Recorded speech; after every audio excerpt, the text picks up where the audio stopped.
You don't need to be a code geek in order to create software and apps that sell well. After all, entrepreneurs like Bill Gates don't spend their days writing code.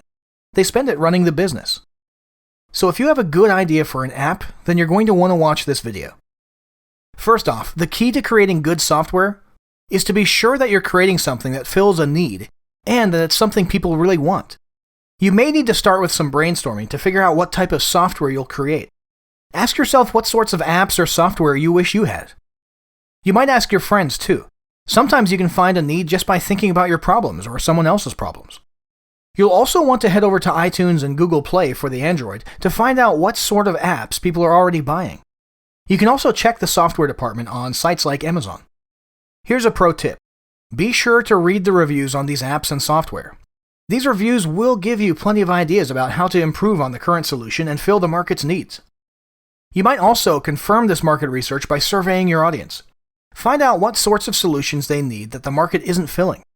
Find out what the current best-selling apps and software are lacking. That way you'll know how to create something that's better than anything else on the market. Now, once you have an idea for software or an app, you're going to need to design it. If you don't have any experience with this, then now is the time to bring in a software architect. See, here's the thing. Most software developers know coding, but they're not experts in software architecture. They'll have a hard time bringing your ideas and specs to reality, especially if this is a complex piece of software. It would be like asking a general contractor to build you a house without blueprints. He won't be able to do it, and he may not have the skills to create the blueprints himself. That's why you hire an architect to create blueprints for your home. And that's why you need to hire a software architect to create blueprints for your software. Here are some questions to ask yourself to help you and your architect design your software. First question, what do you want your software to do? Be very specific here. What will your users input, and what will be the result when they interact with the app? A very simple example is if you were designing an app that calculated daily calories for people who wanted to lose weight. Your app would ask people to input their gender, height, weight, activity level on a scale of 1 to 5, and when they click the calculate button, they get a target number of calories to eat daily. Second question, what will your app's user interface look like? This is the design portion. Here you need to plan out the colors, icons, and other graphics, button design, and more. Again, you'll need to be very specific. For example, if you say you want the background color to be blue, your architect and coder will want the hex code for the exact shade of blue you have in mind.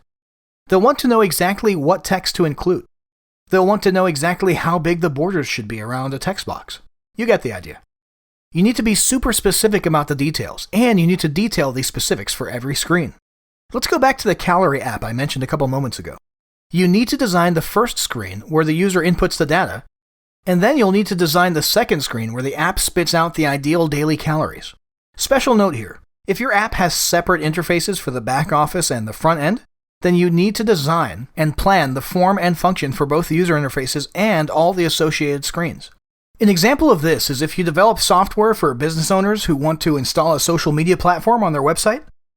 You have the back office interface for the webmaster so they can customize the script, manage content, and manage members.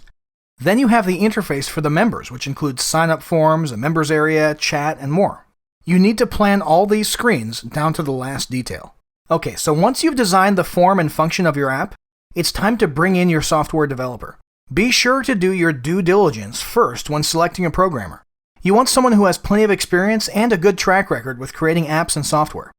One note here, you'll want to retain your software developer to help you work out bugs or add features after the software is complete. Which brings us to the final point, beta testing. Your developer will test the software. You'll test the software. But you'll also want to bring in a group of real users to test your software too. That's because different users interact with the software differently.